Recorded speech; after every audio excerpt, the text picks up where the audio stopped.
Ya, shalom bagi kita semua. Kita masih berbicara mengenai kristologi. Kristologi ini merupakan ilmu yang mempelajari mengenai pribadi dari Yesus itu sendiri. Maka dari itu, saya akan membawakan materi, yaitu yang pertama, metode kristologi ontologis dan fungsional. Lalu yang kedua, metode kristologi fungsional dari atas dan dari yang bawah. Yang pertama, saya akan membahas atau menjelaskan mengenai metode kristologi ontologis. Metode kristologi ontologis ini merupakan bagaimana manusia menjelaskan secara ilmiah siapa sebenarnya pribadi Yesus itu dan berdasarkan juga kepercayaannya. Maka dari itu, diundanglah bapak-bapak gereja untuk melakukan suatu konsili.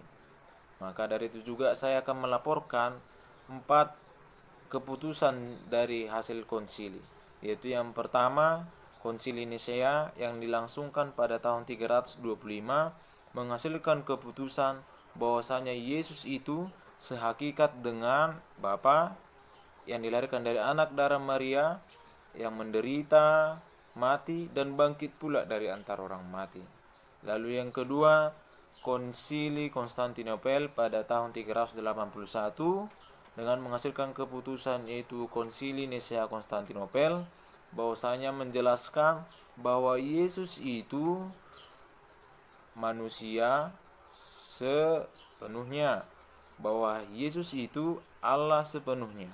Lalu yang ketiga ada Konsili Efesus pada tahun 431 dengan menghasilkan keputusan bahwasanya Yesus itu Allah yang sempurna. Yesus itu juga manusia yang sempurna.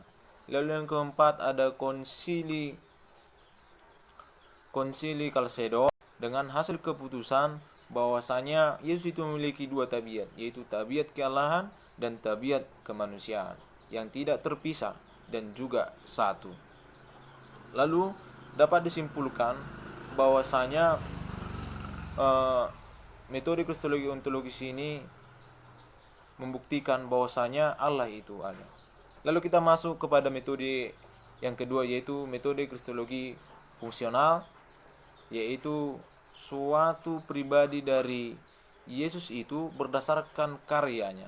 Maka kita melakukan dua pendekatan, yaitu metode kristologi dari fungsional dari atas dan dari bawah. Kita mulai dari atas. Metode kristologi dari atas ini kita memandang bahwasanya Yesus itu berasal dari Allah. Yesus itu berasal dari atas. Yang menjelaskan ini yaitu Injil Yohanes. Injil Yohanes pada pasal yang pertama dikatakan, pada mulanya adalah firman, firman itu bersama-sama dengan Allah, dan firman itu adalah Allah. Tentu kita dapat melihat bahwasanya ada inkarnasi dari Allah menjadi manusia, yaitu turun ke dunia menjadi manusia untuk melakukan penyelamatan atas dasar begitu besar kasih dari Allah itu. Jadi dapat jelas Injil Yohanes menjelaskan bahwasanya Yesus itu berasal dari atas. Lalu yang kedua, kita masuk kepada metode kristologi fungsional dari bawah. Metode kristologi fungsional dari bawah ini kita memandang bahwasanya Yesus itu berasal dari dunia ini, berasal dari manusia. Maka dari itu Injil sinoptik lah yang menjelaskan dari metode kristologi fungsional dari bawah ini. Yaitu yang pertama Injil Matius. Injil Matius menjelaskan bagaimana silsilah dari Yesus itu mulai dari Abraham hingga ayahnya ke Yusuf sampai ke Yesus. Dan Injil Matius ini juga menjelaskan bahwasanya bagaimana kenaikan dari Yesus itu ke surga. Lalu yang kedua ada Injil Markus. Markus menjelaskan bahwasanya Yesus itu adalah anak tukang kayu, yaitu Yusuf sendiri. Yesus itu sangat bertanggung jawab melakukan pekerjaannya, bertanggung jawab juga dalam terhadap keluarganya. Lalu yang ketiga ada Injil Lukas. Injil Lukas menjelaskan bahwasanya Yesus itu berasal dari Nazaret. Ibunya adalah Maria dan ayahnya adalah Yusuf. Yesus berkembang sebagaimana manusia biasa. Dia merasakan haus, lapar, marah, dan bagaimana manusia biasa. Begitulah perkembangan dari Yesus. Maka dapat disimpulkan bahwasanya Injil sinoptik ini menjelaskan bagaimana Yesus itu berasal dari bawah. Yesus berasal itu dari manusia. Bagaimana juga Yesus itu dijelaskan patuh, taat, setia, patuh kepada agama, bertanggung jawab, dan juga setia kepada Allah.